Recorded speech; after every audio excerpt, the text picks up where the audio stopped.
भोज के पिता का शरीर बहुत जल्दी पूरा हो गया था। बहुत सुंदर नगर है भोज नगर, जिसे अब भोपाल कहते हैं।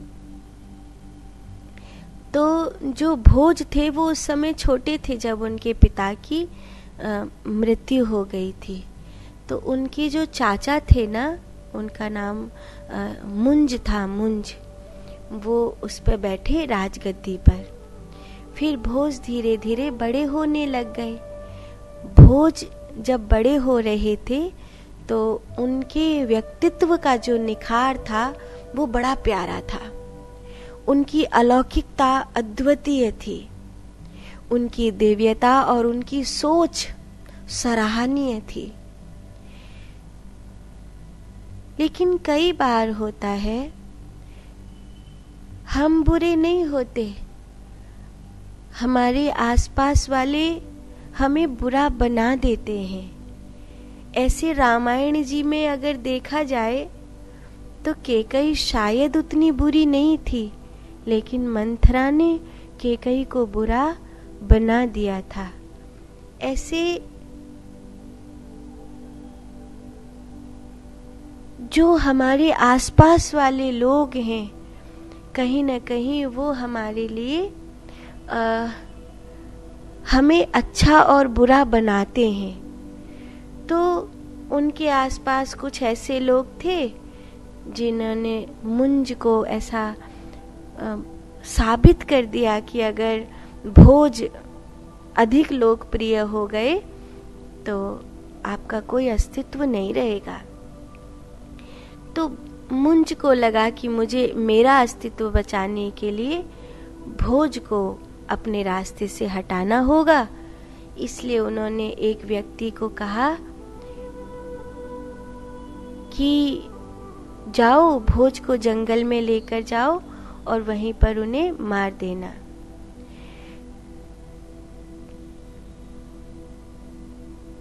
मुंज उस समय राजा थे तो बात माननी पड़ी। लेकिन वो जो व्यक्ति भोज को मारने गया है वो राजमहल का बहुत विश्वास पात्र व्यक्ति है। उसके हाथ में जो ये तलवार है ये भोज के पिता ने ही उनको दी थी। इसीलिए उसको पसीना आ रहे हैं, आंखों में आंसू आ रहे हैं। तो भोज ने कहा, क्या हुआ, आप इस प्रकार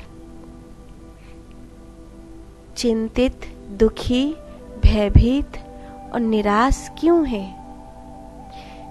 तो कहा, राजकुमार, मैं आपसे कुछ भी नहीं छुपाऊंगा। मुझे जंगल में आपके साथ इसलिए भेजा गया है ताकि मैं आपको मार सकूं।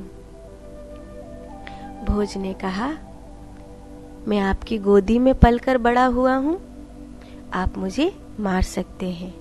मैं आपको अनुमति देता हूं कि आप मेरा मस्तक उतार लीजिए। अब तो वो भपक कर रोने लगा।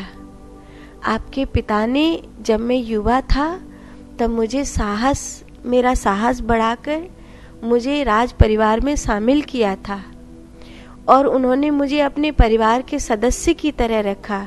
ये तलवार भी उन्होंने ही मुझे दी थी। उन्हीं की दी हुई तलवार से और उन्हीं की दी हुई जिंदगी से उन्हीं के पुत्र को कैसे मार दूं? तो भोज ने कहा, फिर क्या करोगे? मेरे चाचा मुंज को अपना मुख कैसे दिखाओगे? तुम्हारी कर्तव्य निष्ठा तो यही कहती है कि इस समय आपको मुझे मार देना चाहिए। तो उसने कहा, मेरे पास एक रास्ता है।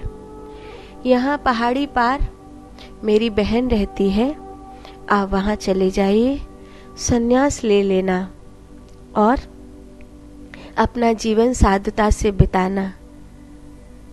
मुंज के लिए आप मर जाएंगे, मेरे लिए जीवित रहेंगे, बस इतना ही।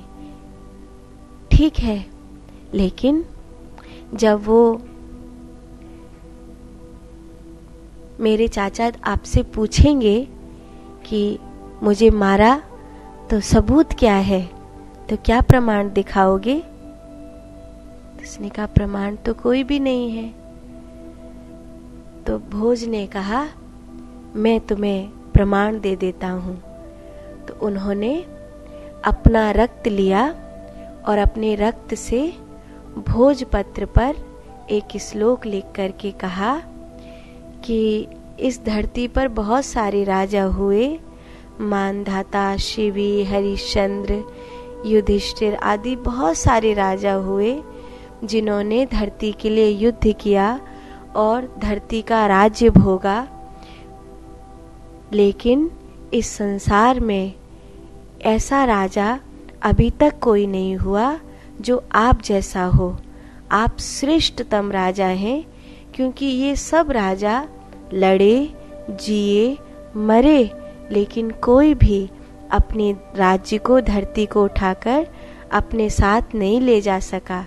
लेकिन एकमात्र मेरे चाचा मुंज हैं जो अपने साथ इस धरती के राज्य को उठाकर ले जाएंगे, इस धरती को संग लेकर जाएंगे। तभी तो इस राज्य के लिए अपने भतीजे की हत्या करवाई है। ये श्लोक जब उसने पढ़ा मुंज ने, तो वो छाती पीटने लगा कि बात तो सच्ची है। मैं धरती को स्वर्ग नहीं ले जा सकता, मैं इस राज्य को उठाकर अपने साथ नहीं ले जा सकता। जैसे सब छोड़कर गए हैं, ऐसे मुझे भी छोड़कर जाना है। और इस तुच्छ सत्ता के लिए जिसको छोड़कर ही जाना है, मैंने एक ऐसे वीर पुरुष को मरवा दिया जो धरती के लिए परम आवश्यकता था, प्रजा की आवश्यकता थी, जो जीवन था। और बहुत रोए, मुझे वहां ले चलो जहां पर आपने मेरे भतीजे की हत्या करी है। हाय हाय, ये मुझसे कैसा पाप हो गया। तो उस व्यक्ति ने कहा कि महाराज रोइए मत, वो मेरी बहन के यहाँ सुरक्षित हैं। मुंज वहां बहन के घर पहुंचे, साधारण जीवन में थे भोज, पर बहुत प्रसन्न थे। कहो चाचा, कैसे आना हुआ? तो उन्होंने कहा, मुंज ने कहा, तुम जैसा राजा कोई नहीं हो सकता, तुम्हें सन्यासी होना नहीं है, सन्यासी मुझे होना है। तुम्हें तो राजा होना चाहिए। अगर ऐसा राजा प्रजा को प्राप्त होगा तो निश्चित रूप से प्रजा का कल्याण होगा। वो अपना मित्र है जो व्यक्ति शरीर और इंद्रियों को मन सहित जीत लेता है। मन क्या कहता है? मन कहता है अभी मैं बूढ़ा नहीं हुआ, अभी मैं और शरीर के भोग भोगूंगा। शरीर चल नहीं रहा है तो भी इंद्रियों के भोग भोगूंगा। रूप, रस, गंध, शब्द, स्पर्श, काम, वासनाएं, तृष्णाएं, आसक्तियां कहाँ जाती हैं? भगवान कह रहे हैं कि वो जिस जीवात्मा द्वारा अपना मन, इंद्रियां सहित शरीर जीता हुआ है, उस जीवात्मा का तो वह आप ही मित्र है। और जिसके द्वारा मन तथा इंद्रियां शरीर सहित नहीं जीता गया है, उसके लिए वह आप अपना ही शत्रु है। वह आप अपना ही शत्रु है।